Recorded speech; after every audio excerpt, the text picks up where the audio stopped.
Well, the Texas House Republicans found a spine and, in the absence of federal government doing its job, released framework to at least attempt to secure the southern border on their own. For more on this, let's welcome in Texas Congressman Pete Sessions. Congressman, appreciate you being here for this. Good morning. All right, so you guys are like, you know what, you're not going to do it, we're going to do it on our own, and then we'll probably try to recoup our money somewhere along the line because this was the federal government's job in the first place. Tell us about what the heck you guys are doing. Well, in fact, as the former Congresswoman Nan Hayworth, who was just on your show, was saying, most people here in the United States who receive their information and news from other channels simply are not fed the information about the crisis that is at our border.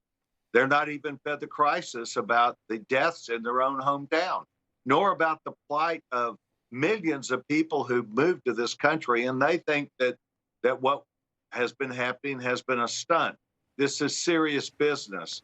This is about our country being overrun by people who choose not to be caught, rather than those who would choose to be caught to then follow what is perceived to be at least a system. Right. Well, those guys... 1 million getaways. This is a danger to our nation. It's a national security problem. So what are we doing? We're going to highlight the issue. We'll be in the majority party. We will have the gavels of the committees. We will bring these issues up.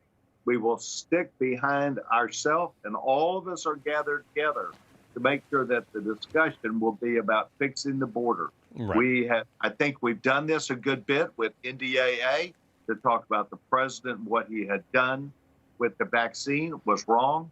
We stuck together. The president knew he needed to make a change. So this is the Texas delegation being serious about supporting not just our governor, but the people at home who are demanding us achieve victory. Right. You know, and I subscribe to the Ronald Reagan school of thought, which is in this present crisis, government's not the solution to the problem. Government is the problem, which I think you agree with, sir, which is that they just haven't done what they're supposed to do. And respectfully, look, you know, I'm looking forward to a Republican-run House to see what comes out of it. But the other side is, it's a hearing. Like, is anybody going to get perp walked over this? I mean, millions of people have had their lives destroyed, or even via drugs. Thousands of people killed with fentanyl. Like, who's going to jail for not doing what they're supposed to do? That's what the American people are thinking.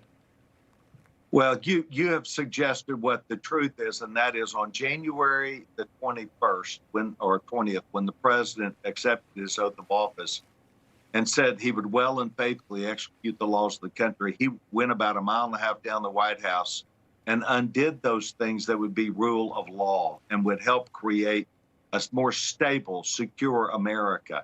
Yes, there'll be more than hearings, but the hearings will develop the truth. Right. And the truth is that the things that have been on Newsmax and not other stations are what you're seeing now, and that is millions of people taking advantage of the taxpayers of this country and the president taking advantage of federal law enforcement, having them not do their job. Right. And this is very destructive to them and our country. Congressman, you mentioned he walked 1.5 miles down the road. Well, he was less than 100 miles away from the border, President Biden, that is, and couldn't be bothered to go check it out. Is this like, I got 30 seconds left, but is this like just out of spite he's not going, or is it because he just doesn't care? It's pure and simple politics, that he is leading the socialists in this country and around the world to overrun this free enterprise system and what we stand for as a capitalist country. Yeah, it's unbelievable. Congressman Pete Sessions, we appreciate you doing what you're doing, sir, so good work. No crooked establishment. None of that twisting the truth. No talking down to me. Don't tell me how to think. Don't tell me how to think. Don't tell me how to think. I trust Newsmax. Newsmax. They don't tell me how to think. They let me decide. Newsmax. Real news. For real people.